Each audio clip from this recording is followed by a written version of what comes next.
Bonjour, bonjour à tous. Bonjour, bienvenue. Bonjour. Alors, apparemment, vous avez eu des petits problèmes il paraît, de connexion, que le lien n'était pas bon. Ça a été tout bon pour vous? Oui, bonjour. Bonjour, bienvenue à tous. On va laisser quand même le temps à chacun de pouvoir se connecter. Du coup, Sylvie, Jeanne, je ne sais pas, il y a d'autres personnes qui s'ajoutent au fur et à Oui, mesure? oui. D'accord, super. Ça. Voilà, les participants arrivent.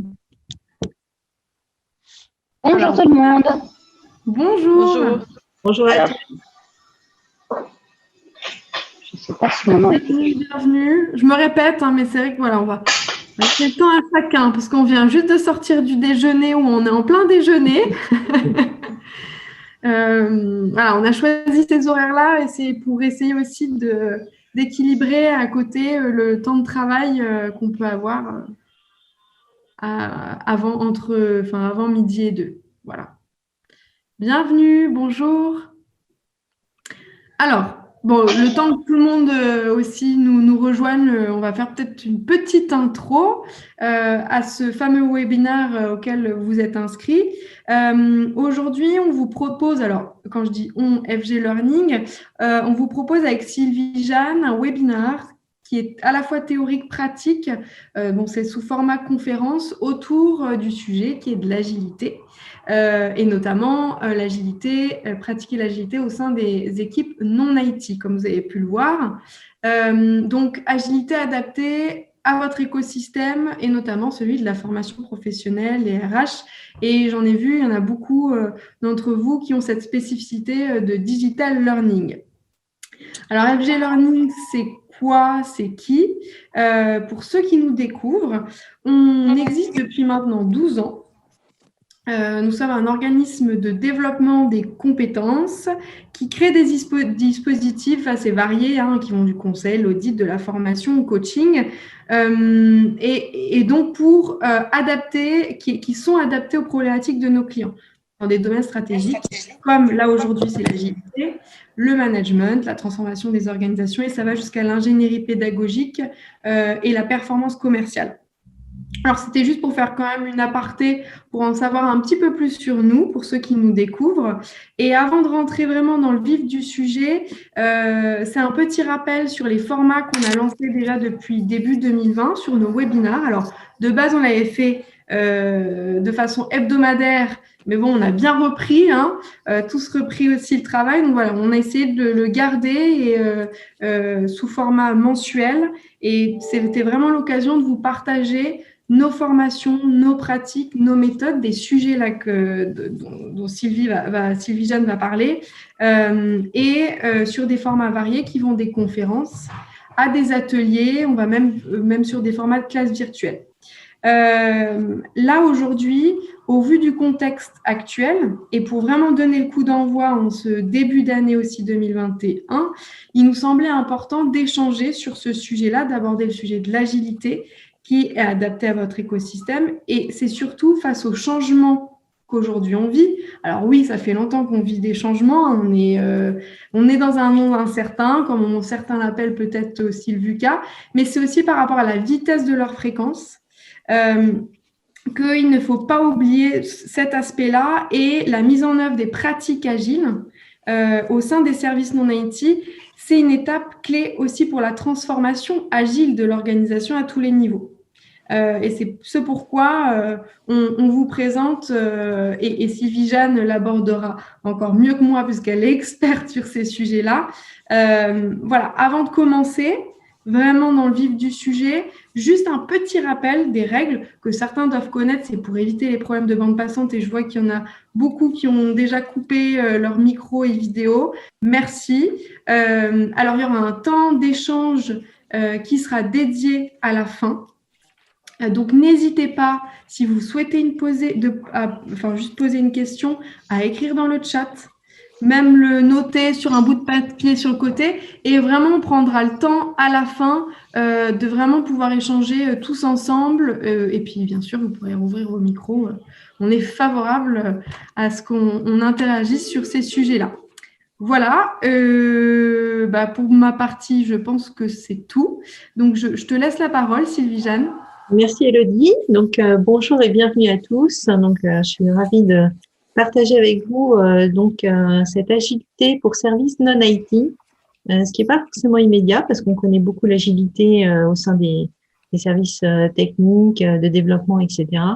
Et c'est vrai que, notamment avec la nouvelle mouture qu'on a reçue fin novembre 2020 du nouveau Scrum Guide, qui est le document de référence pour l'implémentation de l'Agile et de Scrum dans les équipes, eh bien, un spectre beaucoup plus large pour pouvoir répondre en fait aux besoins des différentes équipes opérationnelles et notamment donc celles qui ne sont pas forcément versées dans l'informatique.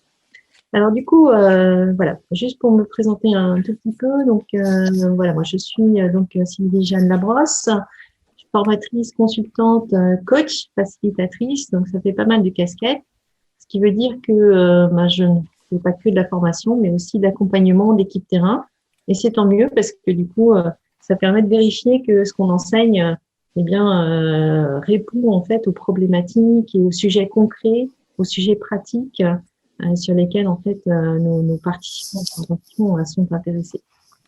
Voilà, donc ma spécialité, c'est l'agilité. Alors évidemment, au départ, la gestion de projet, le management et l'agilité depuis plusieurs années, donc en qualité de Scrum Master, Product Owner et également d'agilité à l'échelle en tant que consultant SAFe, donc Scale Agile Framework.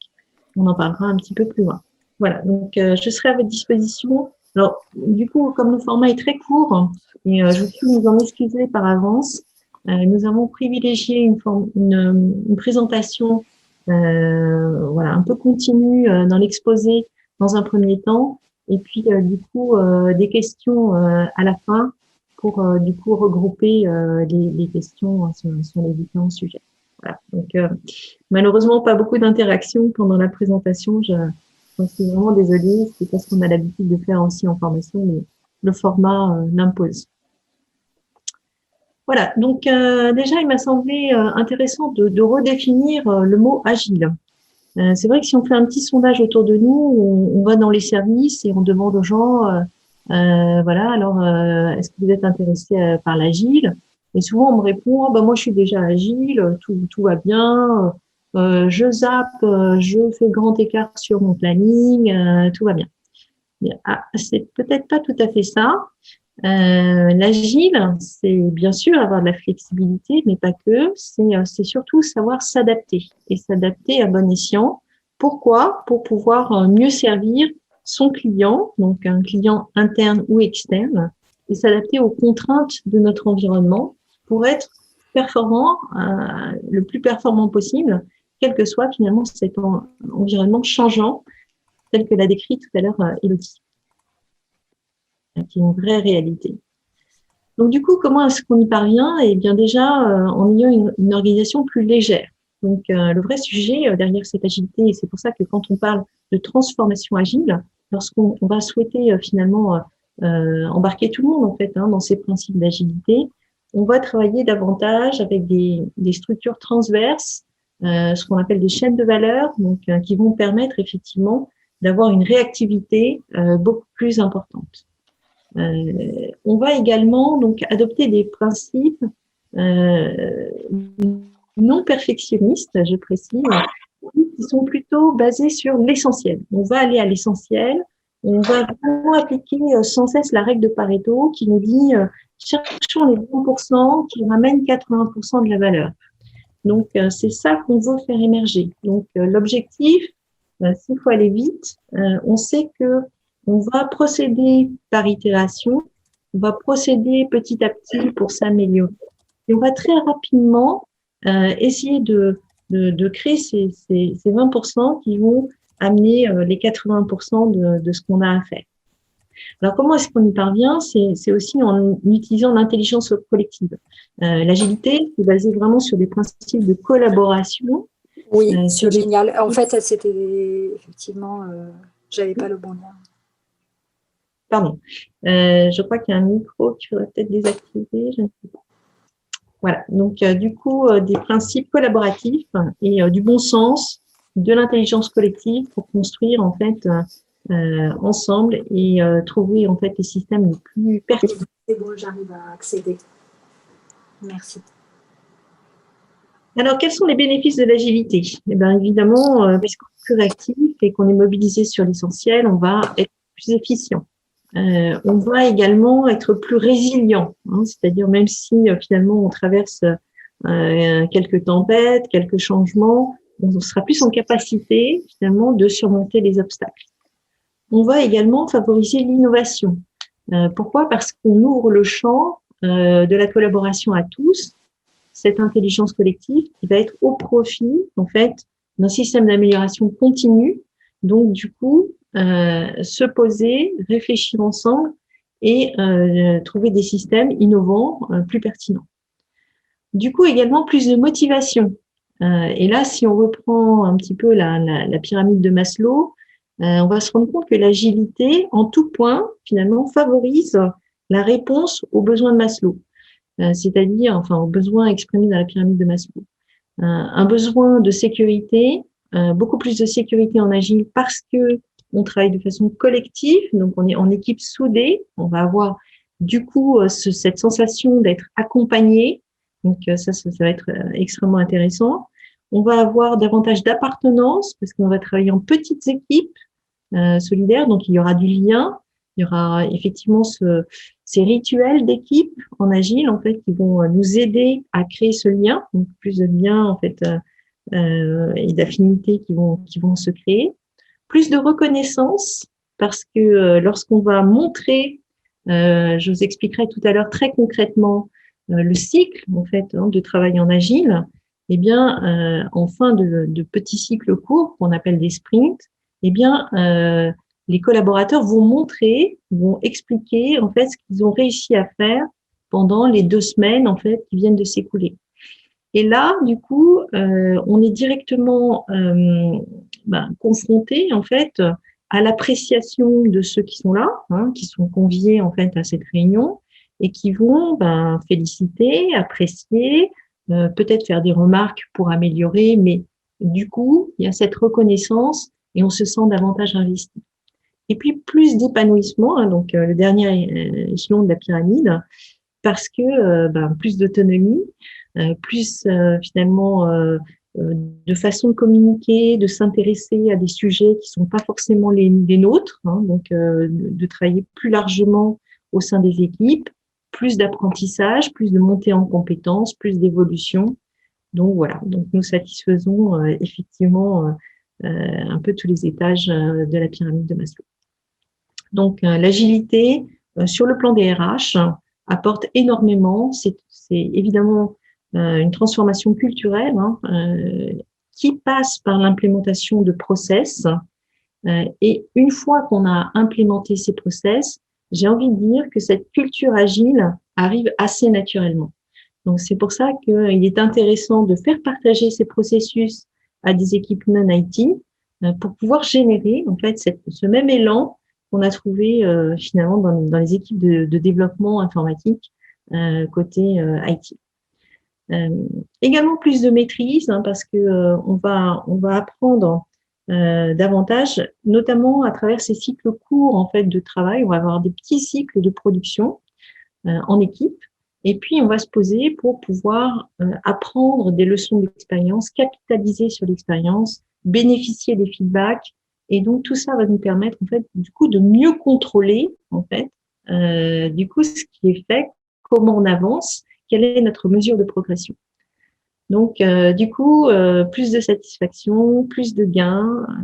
Et la chose dont on est certain, c'est qu'effectivement, le changement, c'est quelque chose de permanent. Hein. Donc, du coup, on a besoin de se réadapter, on a besoin de s'organiser en fonction pour pouvoir être capable de répondre à ces changements. Alors, c'est ce qu'ont fait les grandes entreprises. Il y a évidemment les grandes entreprises innovantes. J'ai pris l'exemple de Tesla parce que je le trouve assez générique, on va dire. Si on regarde notamment le mission statement, c'est-à-dire finalement les valeurs qui sont portées par Tesla, on retrouve dans l'ADN en fait de ces entreprises exactement ces concepts. Le fait d'aller vite, d'avancer vite. On a derrière cette notion de time to market. On veut être les premiers sur le marché, on veut être les premiers à délivrer en fait le client et donc livrer rapidement en fait nos clients, qu'ils soient internes ou externes. Voilà. On bouge, on fait l'impossible, on trouve des choses, on trouve grâce à cette intelligence collective, on arrive à trouver des systèmes en fait à surmonter en fait des difficultés ensemble. On innove de façon constante. On raisonne donc avec des principes de base qui sont notamment réfléchir non pas aux symptômes, mais aux causes racines. On va toujours chercher finalement qu'est-ce qui nous empêche de faire et pas simplement donc, un problème, hop, on va rustiner rapidement. Non, de voir finalement avec une approche systémique, donc du coup des problèmes un petit peu plus en profondeur et des vrais problèmes de fond qui vont être adressés pour pouvoir finalement surmonter des difficultés. On va, en tant que collaborateur, réfléchir comme si on était des propriétaires, comme si on était des CEO, comme si on était finalement à la tête de l'entreprise, parce qu'on est tous concernés. Le dernier, we are all in, on est tous dans le même bateau. On veut en fait que cette organisation réussisse. On est partie prenante et c'est cette énergie en fait, grâce à l'agilité, qu'on souhaite mobiliser pour pouvoir mieux réussir les objectifs. Alors, ce mouvement agile, il n'est pas récent. On a l'impression des fois, on découvre les choses, mais l'agilité, en fait, elle est issue, le père fondateur de l'agile, elle est issue du lean management. Le lean management qui est apparu avec l'entreprise Toyota dans les années 40, 40-50, où effectivement, il y avait un besoin de production massive, en fait, d'automobiles. Et donc, Toyota a mis en place une chaîne de valeur permettant en fait d'optimiser ces processus et d'éliminer finalement ce qu'ils ont appelé les muda, les gaspillages, muda en japonais, donc pour pouvoir finalement délivrer plus rapidement. Donc, ce lean management, il passe par la concertation bottom-up, c'est-à-dire d'avoir l'avis du terrain, parce que c'est ceux qui font qui savent. Et donc, ils ont eu l'intelligence d'aller regarder ce qui se passait sur les chaînes de montage et de lisser complètement leur processus. Donc, du coup, c'est venu de là. C'est venu aussi, de l'entreprise Toyota, donc, et des frères Toyoda, et notamment de l'ingénieur Taishi Ono, qui a été voir, en fait, ce qui se passait dans l'atelier de montage, et s'est aperçu que il fallait peut-être aller chercher des vis au fond de l'atelier, qu'il y en a qui couraient et qu'on devait finalement arrêter la chaîne de production et que du coup ça ralentissait tout le monde. Eh bien, Taishi Ono chez Toyota a inventé Kanban, c'est-à-dire un système de flux tiré qui nous permet en fait d'embarquer donc avec une cadence régulière et créer un avancement régulier en lissant cette chaîne de production, donc un approvisionnement constant de choses à faire. Donc, est sorti le système Kanban. Donc, on reparlera tout à l'heure du Kanban de façon pratique. Et enfin, donc, en 1995, nous avons Ken Schwaber et Jeff Sutherland qui sont à l'origine de Scrum, donc qui ont mis en place, qui ont écrit, en fait, inventé un cadre d'organisation agile pour l'équipe, donc qui permet de définir des rôles, qui permet de définir des rituels. Et bien sûr, Scrum a été suivi par une majorité d'acteurs en fait dans l'industrie informatique pour donner en 2001 donc le manifeste agile. Nous allons fêter donc au mois de février les 20 ans du manifeste agile qui donne les principes et les valeurs en fait de l'agilité. Aujourd'hui, donc l'agile a fait ses preuves, notamment dans les services IT, l'agile est plus généralement finalement dispensé à l'échelle, hein, c'est-à-dire de pouvoir remonter l'agilité à tous les niveaux de l'organisation. Et donc, nous trouvons aujourd'hui des cadres de référence agile qui nous aident à implémenter cette transformation agile, notamment le cadre C, Scale Agile Framework, donc, qui est un très bel assemblage des pratiques agiles, des bonnes pratiques, et qui nous permet, en fait, notamment à nous, consultants, d'accompagner la transformation agile à tous les niveaux de l'entreprise. Alors, qu'est-ce que ça change? Alors, on dit, bon, voilà, on va devenir agile, qu'est-ce que ça change? Alors déjà, il y a quand même quelques prérequis.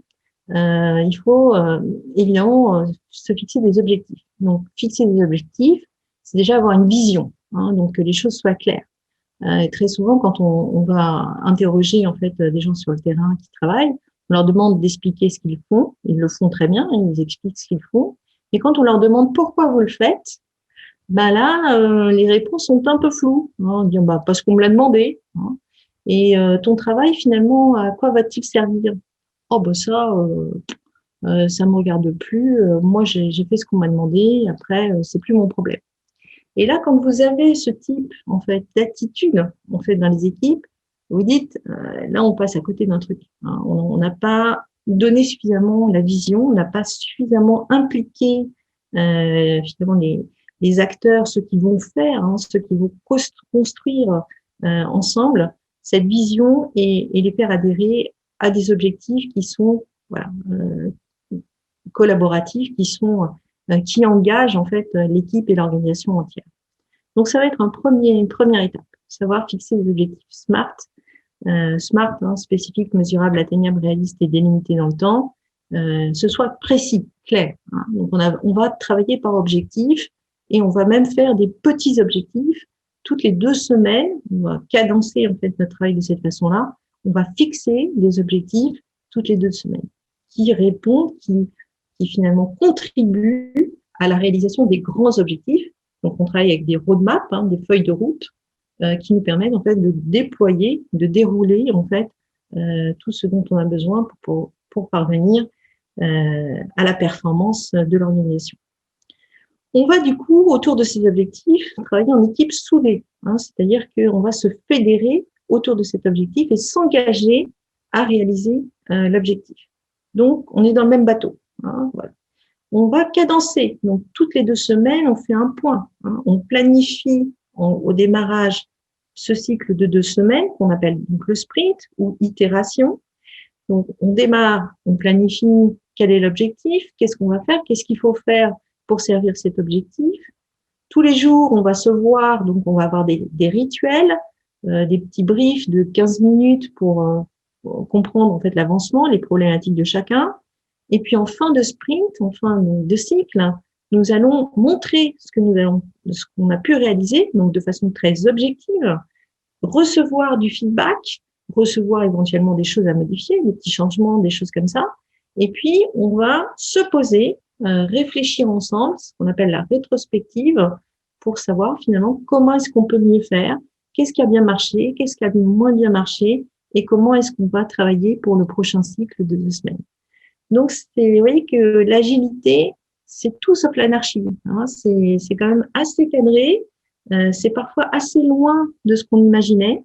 Ça nécessite effectivement d'être assez rigoureux en fait hein, sur ces rituels, sur le cadre, pour que justement cette intelligence collective, pour que l'expression puisse parfaitement prendre son sens et pouvoir s'épanouir et s'exprimer.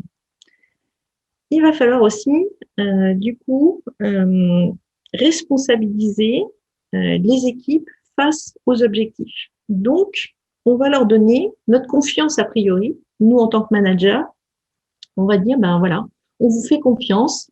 On a décidé ensemble de cet objectif. Vous allez embarquer tel et tel travail. Parfait. Donc maintenant, on est à votre service. Nous sommes des servants leaders pour vous aider, mais c'est vous qui décidez de comment vous allez parvenir en fait à livrer cet objectif. On va pas être derrière vous, on va pas jouer papa-maman hein, pour dire ce qu'il y a à faire. C'est vous qui savez, on est là pour aider. hein. Et donc, du coup, laisser l'équipe s'auto-organiser, développer en fait sa polyvalence, s'entraider pour parvenir à l'objectif. Avec bien sûr du support, avec notamment ce qu'on appelle le Scrum Master, en fait, qui va aider, qui va accompagner en fait cette équipe, lui fournir tous les moyens d'y parvenir.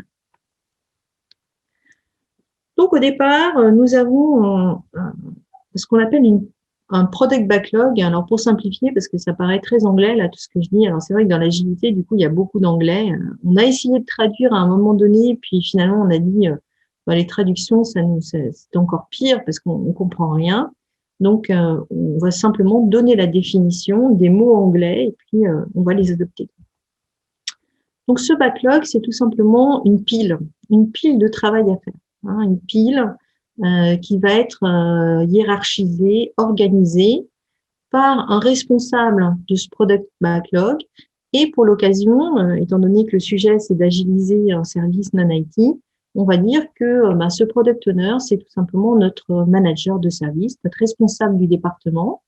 Voilà, pourquoi pas, le responsable du département formation devient le product owner, donc qui va établir finalement cette pile, qui va les collecter en fait les différents besoins de l'entreprise pour la formation, les besoins des collaborateurs, les besoins d'implémentation des formations, etc. Un certain nombre de choses qu'il va organiser, prioriser, définir pour que son équipe puisse embarquer en fait ces différents travaux. Donc, cette priorisation, elle va se faire évidemment en fonction de la valeur. Hein, quand je vous ai dit tout à l'heure, on va essayer de trouver les 20% qui ramènent 80% de satisfaction. Déjà, quelle est la crème, hein, qu'est-ce qui va permettre de satisfaire le mieux possible. De la charge de travail, on va regarder, on va mettre en rapport ce qui délivre telle valeur et quel est l'investissement de charge, d'effort en fait des équipes à produire, des risques. Donc, en agile, on va essayer de faire en sorte que s'il y a des éléments risqués, de les prendre assez tôt, hein, parce que comme ça, on fait tomber le risque plus rapidement, et bien sûr des dépendances. Donc, du coup, il y a une très forte implication du responsable de département, on va dire du product owner, de s'intéresser, de connaître en détail et de clarifier le travail à faire qui sera embarqué de façon priorisée en fait par les équipes. Donc du coup, si on résume au niveau de cette architecture en fait d'organisation d'équipe agile, nous avons un product owner qui pourrait être le responsable du département. On a donc quelqu'un qui va soutenir l'équipe, un servant leader qui va aider en fait l'équipe à trouver les moyens, qui va peut-être mettre de l'huile dans les rouages, qui va débrouiller différents problèmes que l'équipe ne peut pas résoudre et l'encourager en fait vers l'autonomie, donner confiance à cette équipe pour que donc au fur et à mesure elle devienne davantage autonome et auto-organisée. Et puis on a des équipes, donc ceux qui font le travail et qui vont permettre en fait d'atteindre les objectifs, qui sont des petites équipes, 3 à 9 personnes. Si on a besoin de plus de gens, on fait plusieurs équipes, ça c'est pas un problème. Mais on a des petites équipes qui sont soudées, qui sont fédérées, qui sont polyvalentes. Donc comment est-ce qu'on est polyvalent en équipe? On va embarquer en fait toutes les compétences nécessaires pour aller de bout en bout de la chaîne servir en fait l'objectif.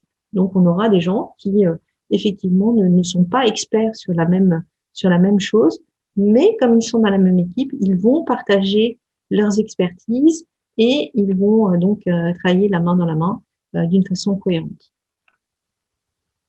Alors le petit cas pratique que je vous propose de développer en 10 minutes, donc ça va être assez succinct, mais j'essaye d'être assez concrète.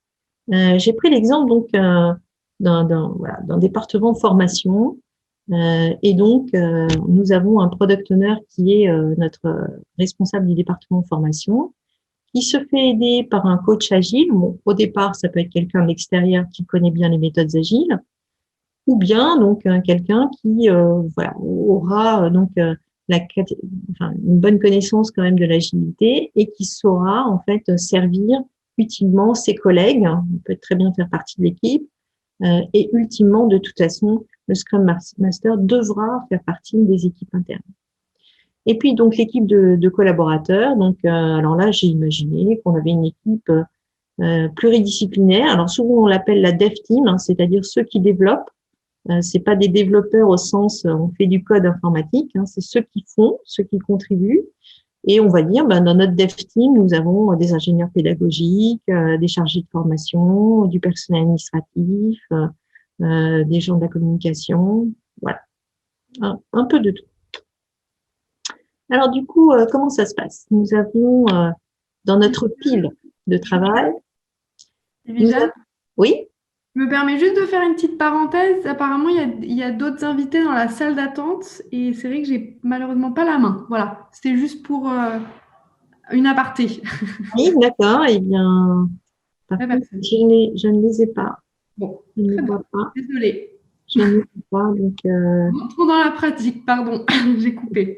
Je n'ai pas moyen. Lorsque je vais sur les participants, je n'ai personne en salle d'attente. Apparemment. Peut-être m'arrêter 2 petites secondes. Non. Pas de souci. Bon, écoute, c'est pas grave. Je suis désolée. Voilà.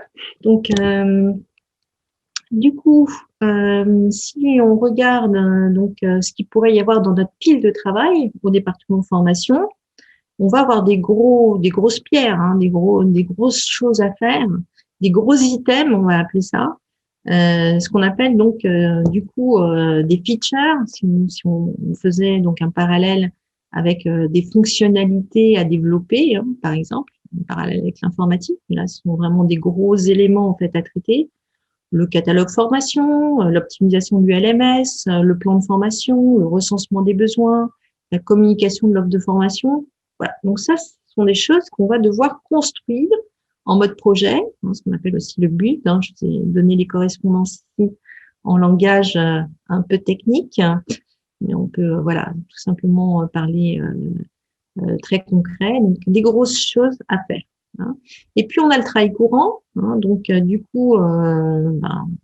les incidents, les imprévus, ce qu'on appelle le run. Hein, donc le day-to-day, on a des convocations à envoyer, on doit faire une synthèse des présences, puis des incidents, des imprévus, hein, absence d'informateurs à gérer, une mise à jour critique à gérer, voilà. Donc différents phénomènes, différents petits événements qui vont évidemment devoir rentrer aussi dans cette pile. Les exigences en fait en matière de choses à développer, de nos features, vont être décomposées. C'est-à-dire que notre responsable de département, responsable de formation, dans sa pile à cette grosse pierre catalogue formation, va aller consulter en fait les différentes parties prenantes et collecter ce qu'on appelle des user stories, des différentes exigences qui émanent en fait des différents services. Un petit exemple. En tant que responsable conformité, je veux que les commerciaux reçoivent une formation de sensibilisation à la réglementation RGPD afin de faire signer les clauses relatives avec les contrats. Voilà.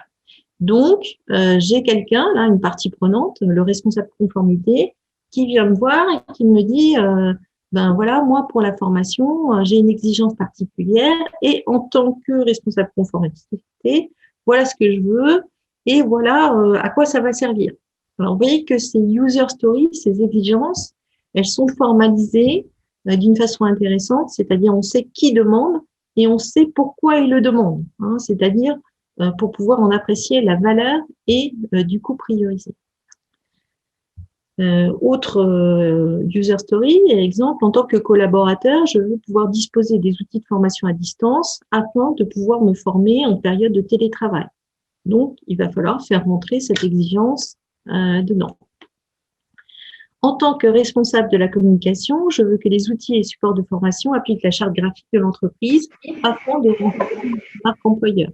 Voilà. Donc, on va avoir différentes exigences qui vont être collectées, priorisées, regardées pour être embarqués dans le travail qui sera fait par l'équipe.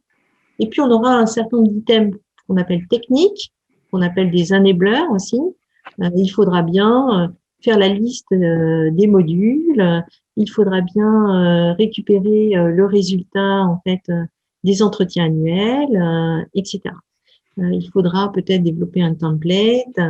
Donc, un certain nombre d'exigences formalisées comme telles, un certain nombre de petits travaux techniques qui permettent de décomposer en fait ce qu'il faudra embarquer pour pouvoir réaliser le catalogue formation, optimiser le LMS, etc. Et puis, bien sûr, nous aurons dans la pile le travail courant et les imprévus. Donc, vous voyez que notre backlog commence à prendre tournure. On a fait ce travail qu'on appelle d'affinage. Donc, on a fait ce travail d'affinage. Alors, évidemment, le responsable du département n'est pas tout seul. Il se fait bien sûr aider par son équipe. Donc, il y aura des personnes de l'équipe qui vont aider ce product owner à identifier le travail à faire, à affiner et à faire en sorte de découper finalement le travail de façon suffisamment petite pour que chaque item puisse être embarqué en 2 semaines. Donc, évidemment, je ne fais pas le catalogue de formation en 2 semaines, mais les petits items qui me permettent de contribuer à son élaboration, eh bien, ils seront calés en fait sur un effort de maximum 2 semaines pour être embarqués en fait dans le sprint. Chacun des items va être estimé par l'équipe donc de dev, c'est-à-dire ceux qui font, les collaborateurs qui vont faire le travail. Donc, on va estimer en fait en effort. On va dire ça c'est un gros truc à faire. Donc, ça rentre dans les 2 semaines, mais c'est quand même un gros élément. Et donc, du coup, on va chiffrer en points. Un gros élément, on va dire c'est 13, un petit élément, c'est 2, voilà. Et donc, pourquoi est-ce qu'on fait ça? C'est parce qu'on veut vérifier qu'on ne va pas prendre 40 items qui prennent 2 semaines à faire, puisque ça n'entrera peut-être pas, mais que du coup, on embarque une charge de travail équivalente de sprint en sprint. On va avoir cette charge qui est régulière par les équipes. Donc, on va ajouter le total des points donc sur les items qu'on aura sélectionnés. On vérifiera que ça correspond à la capacité, à la vélocité en fait de notre équipe. Donc ça, c'est un peu technique. Je vais passer assez rapidement, mais c'est évidemment dans nos pratiques.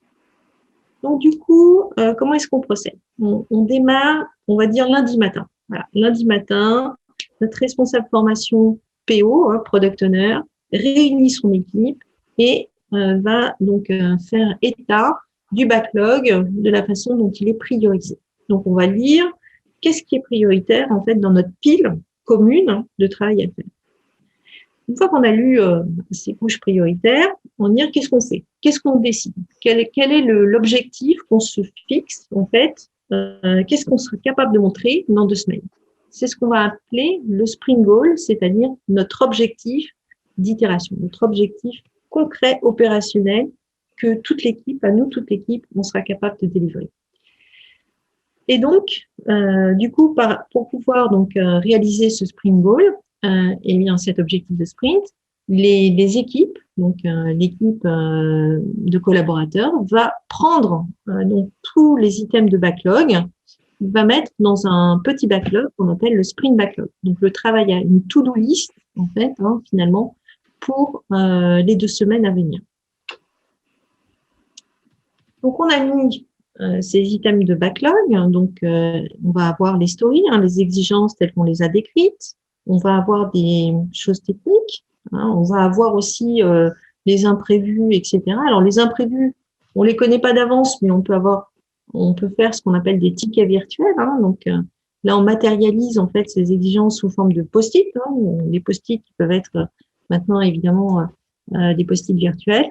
Et puis, on les décompose en petites tâches. Donc ça, c'est le travail des collaborateurs qui vont dire, pour pouvoir mettre en place les formations RGPD pour notre responsable conformité, il y a ça à faire, il faut récupérer le module RGPD, il faut le déployer de telle manière, il faut faire la liste des participants. Donc, on va avoir plein de tâches, en fait, qui sont relatives, en fait, à cette exigence. Sur récupérer les résultats des entretiens annuels, ben voilà, donc on va avoir des chercher des documents catégorisés, on aura des petites tâches en fait qui seront évaluées. Et toutes ces tâches-là, donc on est toujours lundi matin là, donc en réunion de démarrage en fait de notre sprint de cycle, eh bien on va les mettre dans le à faire. Et ce qui va se passer, c'est que tous les jours, eh bien l'équipe va se réunir 15 minutes maximum autour de ce tableau qu'on appelle tableau Kanban. Vous voyez pourquoi? Parce que on va effectivement tirer en fait les items de la colonne à faire vers la colonne en cours. Alors il ne s'agit pas de tout sortir, il ne s'agit pas de s'atteler à tous. On va une tâche peut par exemple être partagée ou être exécutée finalement en binôme. Ça peut être c'est pas et toutes les tâches appartiennent à tous. C'est-à-dire que évidemment ceux qui sont les plus expérimentés pour faire telle ou telle tâche, a priori, c'est eux qui vont les embarquer. Mais c'est le travail commun et chacun, tous les jours, donc embarque des tâches, va dire, voilà où j'en suis, j'ai réussi à terminer, donc chouette, on passe dans le terminé. Ou bien, là, je rencontre des problèmes, est-ce que quelqu'un peut m'aider, etc.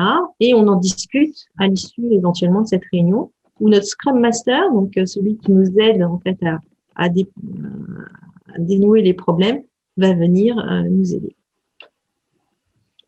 Donc voilà, c'est ce qu'on appelle le daily meeting. Donc du coup, chacun des collaborateurs prend sa tâche, donc la fait avancer en cours terminé, et puis on indique tous les problèmes en fait qui sont apparus. Et après la réunion, on décide de comment on va les résoudre en équipe ou bien en allant voir le servant leader, notre Scrum Master, ou retourner voir notre responsable PO pour lui demander des éclaircissements, etc. Mais voilà, donc c'est un moment qui appartient à l'équipe. C'est à l'équipe de gérer son avancement et de trouver ses propres solutions. En fin de cycle, on va dire le jeudi après-midi de la deuxième semaine, nous nous retrouvons donc pour présenter les résultats accomplis. Alors, nous convoquons par exemple notre responsable conformité, pour qui on a travaillé pendant tout ce cycle, et puis différentes autres parties prenantes. Évidemment, notre product owner responsable du département et chef de file pour l'animation de cette réunion, et va tout de suite donner la parole à ses collaborateurs pour les inviter à présenter le travail terminé. Voilà. Donc, du coup, on aura en live, en fait, un feedback. Ça c'est bien, ça c'est moins bien, là, il faudrait faire ça, etc. Et donc, reconnaissance, ajustement, donc, qui vont pouvoir être intégrés pour la suite des choses. Et enfin, nous terminons, alors, si cette réunion de revue a eu lieu le jeudi après-midi, on va dire le vendredi matin, on va tenir compte des remarques, on va faire des ajustements qui vont bien. Et puis le vendredi après-midi de la deuxième semaine, on va se poser pendant 1h30 maximum pour pouvoir débriefer sur comment s'est passé en fait notre sprint. Ce qui a bien marché, moins bien marché, qu'est-ce qu'on décide d'améliorer. Et ça, c'est l'équipe tout entière avec le PO, donc notre product owner responsable de service, l'équipe des collaborateurs, notre Scrum Master, celui qui met du liant et qui nous aide. Voilà, c'est ce qu'on appelle la Scrum Team, va être là donc sur cette rétrospective pour décider d'axes d'amélioration qu'on va implémenter finalement dès le prochain sprint. Et puis cette petite réunion de clôture, une clôture en fait du cycle de 2 semaines, c'est aussi une célébration. J'aime bien que ce soit un moment un peu festif, assez ludique. On va faire des jeux d'innovation, de créativité, de team building. Ça va être sympa, ça va être fun en fait. Et là, on accroche en fait les équipes, on les rebooste et on les reconnaît, on les remercie pour le travail accompli. Donc, vous avez cette synthèse. Donc là, si vous regardez en fait ce qui est Scrum, vous retrouverez notre product owner, donc responsable, qui va s'occuper du product backlog, qui va faire de l'affinage. On a cette sprint planning, donc on décide de l'objectif du sprint, on embarque les items correspondants, on découpe en tâches, on fait avancer ce sprint backlog. Tous les jours, on se retrouve donc à ce daily meeting, ce daily scrum, pour voir comment on avance, on exécute. On se retrouve donc à la review en ayant terminé en fait du travail opérationnel qui va être directement utile, directement mis en production, mis en œuvre. Donc les livrables, on a des livrables en fin de sprint qui sont du coup prêtes à être utilisés. Et puis on a cette rétrospective en fin de parcours. Voilà, donc du coup, comment est-ce qu'on fait pour apporter ce changement? Voilà, il faut apprendre à travailler par petits objectifs. Ça veut dire aussi développer l'esprit d'équipe, introduire ce cadencement en sprint, instaurer ces rituels d'équipe et s'y tenir parce qu'ils sont vraiment importants pour maintenir le cadre et développer la culture agile. Et puis la confiance pour qu'on développe l'autonomie et la polyvalence des équipes. Voilà. Et les bénéfices du changement, eh bien, c'est sûr, et on le remarque très rapidement. Très rapidement, on a plus de résultats, plus régulièrement, une meilleure productivité, une plus grande motivation, plus d'innovation, plus d'amélioration continue, et vraiment un meilleur espace collaboratif, une meilleure réussite collective. Voilà. Je ne sais pas si j'ai été un peu longue, Élodie. Donc, voilà, la parole est à vous. Donc, sur vos questions. Voilà, et d'ailleurs, il y a une question, comme ça lance aussi la partie question.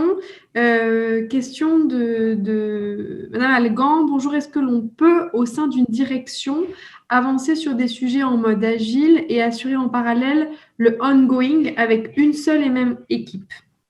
Oui, tout à fait. Tout à fait. Donc, si je reviens un petit peu à ce que j'ai présenté rapidement, on a effectivement des sujets qui pourraient être des sujets de la direction. Voilà, donc on construit. On est en ce qu'on appelle en build, on construit. Et puis, on a les sujets du quotidien, donc qui sont évidemment intégrés dans la capacité de l'équipe. Donc ça, il faut le prévoir. C'est-à-dire que quand on en est là, on est en train de faire ce tableau. On a donc ce qu'on veut construire ici, puis on a ici tout un ensemble d'items et de tâches en fait qui font partie du quotidien, qui n'ont pas forcément un nom, qui sont génériques. Ça peut être incident 1, incident 2, et puis lorsque le matin, il y a un imprévu qui se passe ou une tâche à faire, dire tiens, ça c'est ce ticket-là. Donc subitement il va prendre un nom, d'accord? Donc bien sûr, et ça on va leur donner une capacité comme une capex en fait d'avance, on va dire. On sait que nos activités quotidiennes du courant, ça vaut peut-être 20% du total ou 40% ou 60% du total. Donc, on aura un nombre de tickets et un pricing en fait des différents tickets de tâches qui sera donc prévisionnel par rapport à ce qu'on a l'habitude de rencontrer. Mais oui, tout à fait, on l'intègre. Il ne faut pas du tout les ignorer. Et ça fait aussi partie de la reconnaissance des équipes. On n'est pas reconnu que parce qu'on a fait un projet qui se voit, etc., mais aussi parce qu'on a réussi avec constance à débrouiller des problèmes et on est reconnu et on réfléchit aussi en rétrospective par rapport à ce travail quotidien. Donc, pour moi, c'est tout en un. C'est inclus dedans. C'est ce qu'on appelle du Scrum Ban. Donc, pour ceux qui sont peut-être déjà expérimentés, c'est technique Kanban. En fait, on embarque en fait des tâches sous forme de flux, telles qu'elles arrivent, et on les associe donc aux objectifs du sprint, qui est en Scrum. Donc, du coup, on fait du Scrum Ban. Oui. C'est bon. On a pu répondre à votre question, Christelle? Alors, oui, très bien. Merci. Super, merci. N'hésitez pas à rouvrir vos micros, pour qu'on puisse échanger, quitte à ce que on repasse justement ce que tu évoquais, Sylvie Jeanne, s'il y avait certains points dans la pratique, et surtout comment vous pourriez en effet le mettre en place et en pratique dans l'écosystème de la formation. Et je fais un parallèle, puisque là, tout ce que tu nous as présenté, c'est vrai que là, on est plus sur c'est en guise de découverte et qu'il y a des formations qui sont bien axées sur ces différents points-là, voire même adaptées, en fait, parce que là, on l'a adapté pour vous, responsable de la formation, digital learning ou RRH. Après, en effet, ça s'adapte à un tout autre écosystème et peut-être de vos apprenants ou collaborateurs sur des sujets bien spécifiques et à des métiers spécifiques aussi. Voilà. Donc, c'est vrai que, évidemment, ça requiert de la formation, ça requiert en fait d'habituer les équipes à travailler de cette façon-là, à donner du sens aussi. Donc, du coup, bien comprendre les fondamentaux de l'agilité, savoir comment on travaille avec une équipe agile, donc instaurer en fait ces process. Et puis après, un certain nombre de choses qui vont permettre d'aller plus loin en fait dans cette agilité, notamment la facilitation, parce qu'on a besoin de beaucoup de collaboration. Donc, comment est-ce qu'on facilite finalement des ateliers, des workshops en fait, qui nous permettent de faire émerger davantage d'idées, notamment pendant les rétrospectives. Donc là, nous avons effectivement une formation aussi bien en présentiel qu'en distanciel qui propose un certain nombre de formats de réunions, des jeux, et comment on acquiert aussi cette posture de facilitateur. Et c'est évidemment une nouvelle compétence pour les responsables, pour les managers, c'est d'être animateur. Donc, du coup, de stimuler leurs équipes vers l'innovation et trouver donc des moyens de faire émerger les idées, un peu différemment de ce qu'on fait d'habitude, donc plutôt par un système de jeu. Donc vous aurez, si vous souhaitez, davantage de détails, si vous allez effectivement sur les différents liens, vous retrouverez les méthodes pédagogiques, vous retrouverez tout ce qu'on propose. Et donc, ces différents modules, aussi bien travailler avec des équipes agiles, des certifications également pour ceux qui souhaitent légitimer du coup leurs compétences en agile sur donc des certifications Product Owner ou Scrum Master. Et puis l'agilité à l'échelle, donc qui est du coup on va porter un peu plus haut cette agilité, où là donc on va s'atteler finalement à comment agiliser depuis la stratégie de l'entreprise, le portefeuille de projet, l'exécution donc avec un système finalement très organisé pour pouvoir piloter plusieurs équipes agiles qui embarquent dans ce qu'on appelle des trains, donc du coup qui vont être cadencés sur les mêmes projets et alignés en fait sur la stratégie de l'entreprise. Et évidemment des projets plus larges, des entreprises aussi dimensionnées pour donc introduire cette réorganisation en chaîne de valeur et l'implémentation d'agilité à tous les étages. J'ai une question. Oui. Oui. Vous avez dit que du coup, le PO pouvait possiblement être le manager de l'équipe qui souhaiterait finalement initier ces démarches en fait au périmètre de son équipe. Comment c'est perçu? Parce que du coup, je me dis, quand on démarre et qu'on initie ça en fait pour la première fois, certes, le PO est dans l'équipe, mais en soi n'œuvre pas directement sur les délivrables. Du coup, quelle est la perception de la dev team en fait? De toute façon, dans tous les cas de figure, même sur des projets informatiques, le PO n'est pas un développeur, donc n'a pas des compétences d'expertise sur, par exemple, un développement informatique. Donc, du coup, ça n'empêche pas que, et au contraire, c'est lui qui est capable de maximiser en fait la valeur de ce que l'équipe va produire derrière, parce que il se fait l'interface entre le client, là en l'occurrence c'est l'entreprise, la direction de l'entreprise, les différentes parties prenantes en fait qui auront des attentes par rapport à ce responsable, et il va traduire en fait ces exigences pour que son équipe développe et du coup puisse satisfaire ces exigences en les priorisant, en les affinant et en réfléchissant avec son équipe. Donc, il devient à part entière, en fait. Il est vraiment important pour l'équipe. Donc, la perception de l'équipe, c'est on a besoin, on a vraiment besoin de notre product owner. On a besoin qu'il nous éclaire, en fait, sur les priorités. On a besoin qu'il nous donne du sens. Voilà. Donc, du coup, c'est vrai, et c'est une très bonne question parce que si on imagine en fait une conversion, là j'ai fait de façon un peu directe, ça faudra peut-être y réfléchir, mais entre le chef de département devient product owner, eh bien du coup il est nécessairement un peu plus dans l'opérationnel. Il est plus dans l'opérationnel, il partage et il garantit en fait le succès de son équipe. Voilà.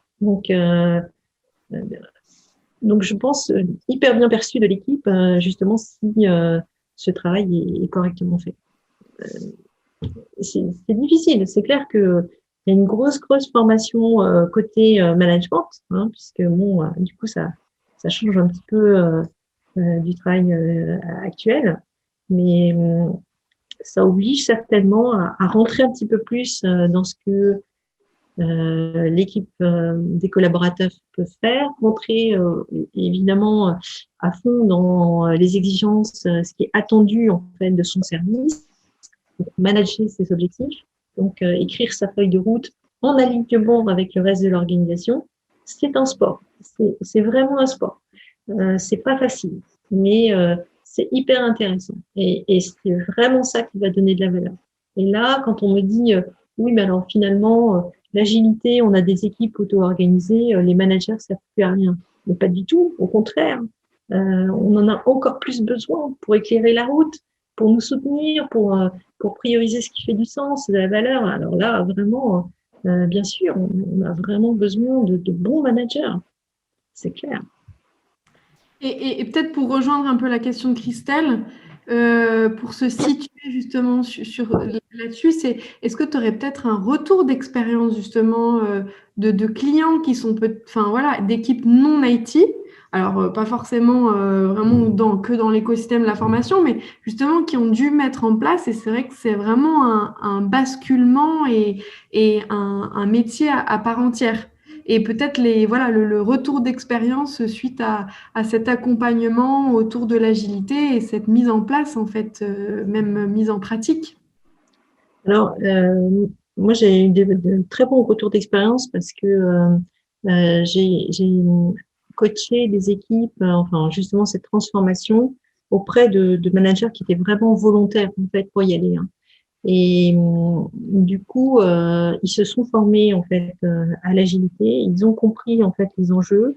Ils ont vraiment plongé en fait et mis un peu les mains dans le cambouis en fait de ce qu'il fallait faire.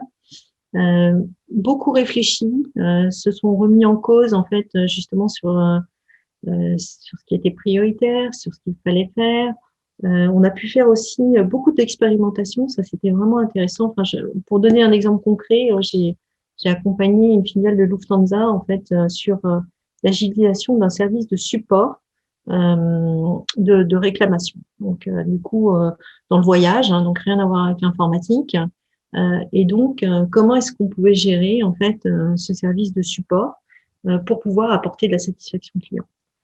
Et c'est vrai que j'ai eu la chance d'avoir d'excellents managers en face de moi qui se sont complètement intéressés en fait, qui ont essayé. Donc on a fait des pilotes, on l'a pas fait comme ça tout de suite. On a été parce qu'on voulait aussi impliquer les équipes et qu'il n'y ait pas trop de résistance au changement. Donc, on a fait des essais. On a dit, tiens, et si on essayait pour tel aspect de travailler comme ça, donc, petite équipe, une cellule, on fonctionne comme ça. Retour d'expérience, qu'est-ce qui marche pas, qu'est-ce qu'il faut adapter, etc. Et chemin faisant, ça a super bien marché. C'était vraiment une réussite. Si bien que le taux de productivité, on avait en fait un taux de prise en charge des appels qui étaient pas forcément satisfaisants pour pouvoir répondre suffisamment rapidement aux clients. Et là, donc, on a réussi à vraiment lisser les processus. Ça a été même au-delà, en fait, d'un simple de la mise en place de Scrum. On a fait aussi du lean management. On a revu, en fait, les processus. On a regardé ce qui paraissait pertinent. On a fait des simulations, en fait, sur la chaîne de valeur, sur comment s'organiser. Et ils ont réussi vraiment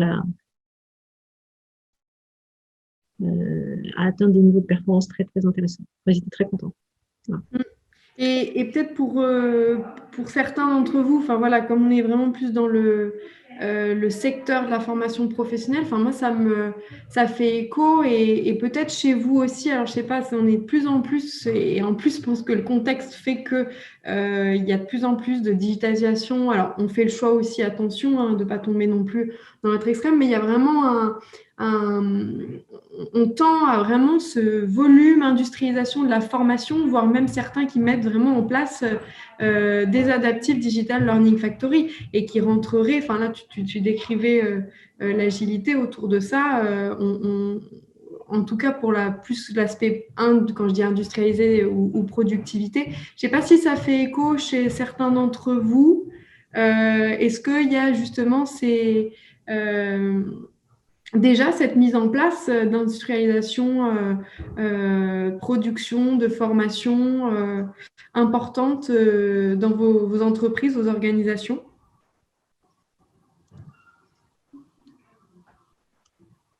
Bon.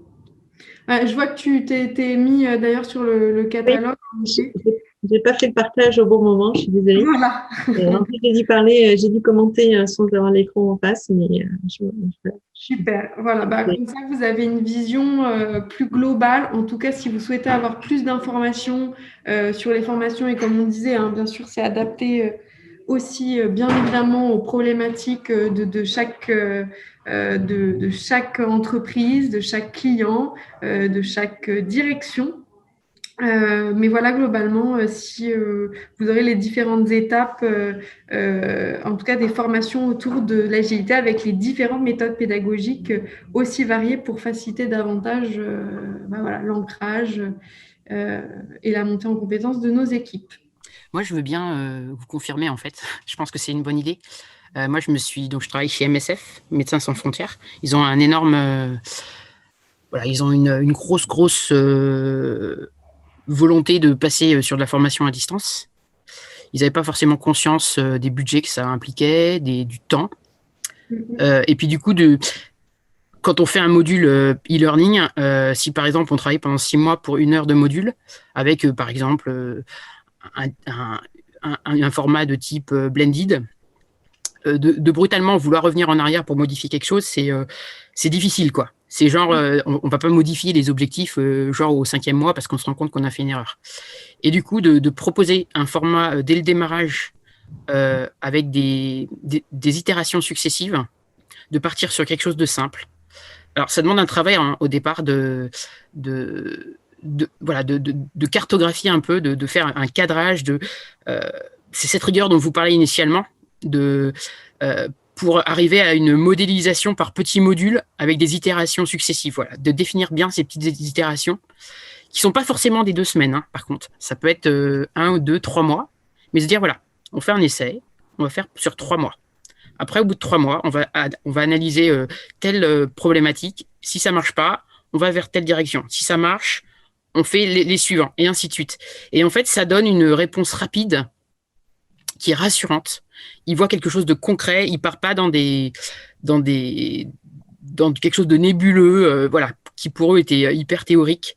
Et donc voilà, ils expérimentent et ils améliorent progressivement. Et je pense que c'est vraiment une bonne solution quand on est face à de l'urgence et avec des gros budgets qui peuvent rendre frileux les décideurs. Voilà. Et puis du coup, le truc en plus qui est super positif, c'est qu'une personne qui est une petite équipe qui est impliquée donc sur un temps limité, parce que les experts métiers ne sont pas disponibles 5 jours sur 5, ils sont disponibles 2 jours à tout casser par semaine. Et du coup, comme ils sont contents de leur investissement, parce que du coup, il y a cette dynamique dont vous parlez, cette adhésion, cet engagement sur une durée limitée, donc c'est réaliste pour eux, en fait, ils vont diffuser cette bonne parole, évangéliser autour d'eux, et on a des gens qui reviennent vers nous pour nous demander si on peut construire avec eux sur ce modèle-là des projets. Et là, là pour nous, c'est le bonheur parce qu'on n'est plus face à des gens qui bloquent par rapport à la. C'est vraiment une aide par rapport à la conduite du changement, je pense. Voilà. C'est exactement ça, Edith. Vraiment, très bonne description. C'est exactement ça. Tout à fait normal. Hein. Le cycle de 3 mois, c'est ce qu'on appelle le cycle en fait de la release. C'est-à-dire pour arriver à quelque chose qui tient la route, hein, un tout qui est vraiment, par exemple un e-learning ou un module e-learning qui tiendrait la route, mais qu'on peut subdiviser en petits cycles hein, dans les 3 mois. Donc du coup, ça nous fait 6 sprints de 2 semaines pour construire en fait le résultat des 3 mois. Et ça crée cet enthousiasme et ce cadencement, on voit les choses avancer, on a du feedback, et ça c'est vraiment génial. Alors pas que pour du développement, même je pense même par exemple sur une activité assez standard, je sais pas, on pourrait imaginer un service de comptabilité ou de paye ou voilà, qui intègre à la fois des activités courantes et des activités d'amélioration, et qui pourraient fonctionner en fait sur ces modèles-là et qui vont avoir envie de construire. Et bravo parce que Edith, vous l'avez super bien exprimé, de dire en fait justement quel est l'enthousiasme en fait que ça crée derrière. C'est vraiment magique. En fait, avant de travailler dans la formation, j'ai travaillé dans l'industrie pharmaceutique, et mon premier projet, c'était l'optimisation de la chaîne de production et de conditionnement du SMECTA, et j'ai fait un plan d'expérience, justement, où j'ai fait varier deux, trois facteurs, et puis en fonction de ça, j'ajoutais d'autres facteurs. Et après, j'ai travaillé pendant 11 ans en DSI, comme responsable fonctionnel. Du coup, j'ai vraiment vu ce que c'était que la collaboration, les projets, et aussi les projets qui durent 5 ans où on voit pas le bout et tout le monde est démotivé. Et du coup, maintenant, je me retrouve volontairement dans la formation et tout ce qui est e-learning, blended, pédagogie. Et là, clairement, sur plusieurs missions différentes, puisque je multiplie plutôt des CDD, je vois bien que la version... en fait, les gens ont besoin... Au début, c'est rassurant. Donc, ils partent dans des très gros projets où on voit pas le bout, ça s'enlise. Et puis, au bout d'un moment, en fait, par eux-mêmes, il faut les amener à se dire, mais en fait, ça serait beaucoup plus rassurant si on commençait le déploiement sur une région. Et au lieu de tout de suite faire les corrections de tous les trucs qui bloquent en râlant entre le prestataire et le demandeur avec parfois de la relation complètement abîmée, on va dire, là, de se dire, finalement, attendez, on arrête la casse, on essaye d'abord de déployer sur une région avec une dizaine de profils assez variés pour voir comment va notre formation, est-ce qu'elle tient la route. Et après, on refera un point. Et en fait, là, on se rend compte qu'il y a par exemple, il y a des clients qui acceptent de remettre de l'argent sur la table. Alors qu'initialement, l'erreur était du prestataire. Donc, en fait, ça débloque des situations. Et le mieux, c'est quand c'est le demandeur qu'on amène à cette remarque de dire, en fait, oui, on aurait besoin d'eux. Même si nous, on le pense depuis le début, quand ça commence à être le demandeur qui dit, oui, on aurait besoin de quelque chose de plus petit, avec des ajustements réguliers, ça, c'est gagné. Par contre, le truc qui font mal en général, c'est un vrai retour d'expérience, quoi. Souvent, tout le monde est gentil, ça a marché, tout le monde a réussi. Non, de voir ce qui n'a pas réussi et pas comme une punition, mais comme une expérimentation. Quand on est en science, quand on fait une expérimentation, en fait, des fois, on voit que l'hypothèse, elle marche pas, puis des fois, on voit que l'hypothèse, elle marche, ou qu'elle marche qu'à moitié. Et donc, on n'est pas dans le jugement de la personne. On est, l'expérimentation n'a pas abouti. On va partir sur une autre direction. Et ça, c'est vraiment une mentalité à changer. Exactement. Mais c'est exactement ça. Hein. Donc là, en fait, Edith, vous venez de parler de la notion de MVP, Minimum Viable Product. On fait des produits minimum. On voit ce que ça donne. On fait un petit truc, une région, un petit module, etc. Minimum Viable Product. Et puis, on fait beaucoup d'hypothèses. Les tests T, voilà, on va changer 2-3 variables. On va regarder, on va faire ce qu'on appelle des tests exploratoires. Voilà. Donc, ça, c'est vraiment quelque chose qui nous permet, en fait, cette véritable adaptation. Donc, on co-construit avec le client qui est demandeur. Donc, le client, il construit avec nous, en fait. Voilà, il est source, en fait, d'input. Et du coup, on avance, évidemment, d'une façon beaucoup plus pertinente.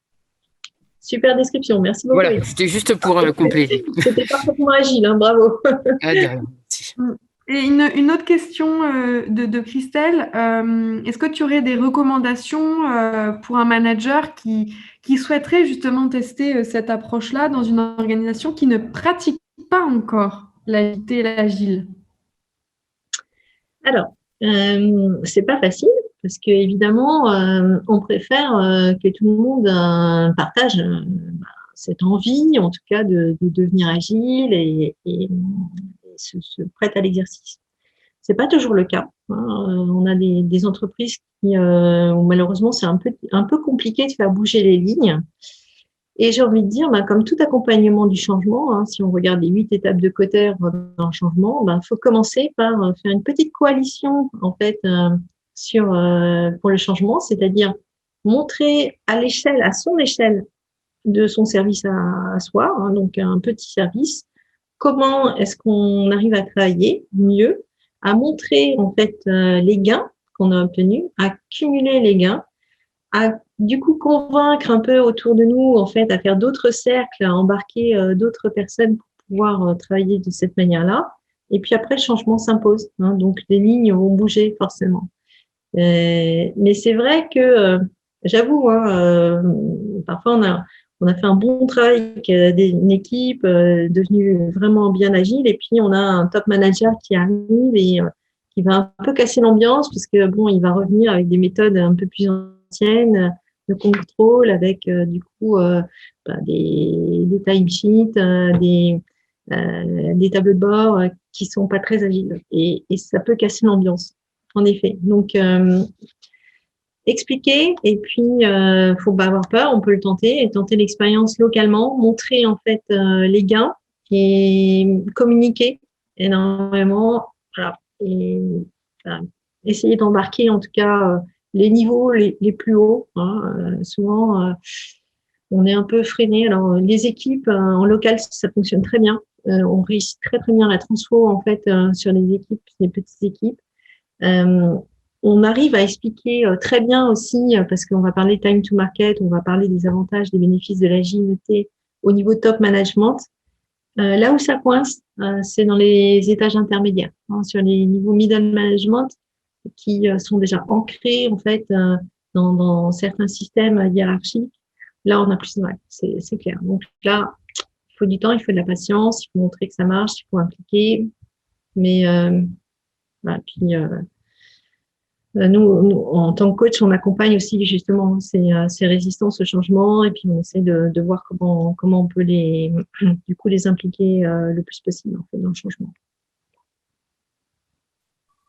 Oui, puis en plus, ce que relevait Christelle, c'est juste déjà dans l'écosystème de la formation, bon, de plus en plus, vous avez en tant que responsable ou directeur de la formation ce positionnement davantage de business partner qui n'était pas le cas auparavant et on l'a vu dans les enquêtes même menées au sein de First Group, notamment sur les pratiques projectives de la formation et je pense même au marketing, ça va au-delà marketing de la formation, c'est ce que tu énonçais, Sylvie-Jeanne, c'est de toute façon de plus en plus pour tout service, c'est de le tester, peut-être à une petite échelle et quitte à commencer à essayer de le chiffrer par rapport à ce qui était fait avant et même au niveau des avancées qualitatives, même au sein de l'équipe, les retours d'expérience.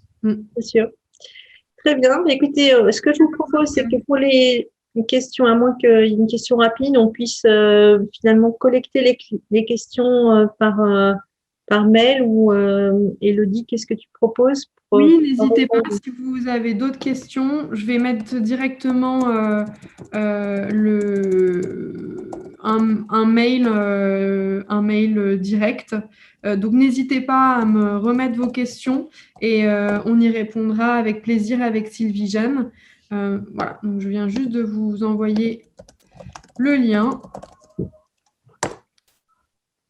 Voilà, comme ça, vous avez toutes les informations. Et bien évidemment, après, si vous souhaitez naviguer un peu et voir, alors ça reste des formations spécifiques, mais comme je disais aussi, on peut l'adapter à des problématiques d'une organisation type aussi.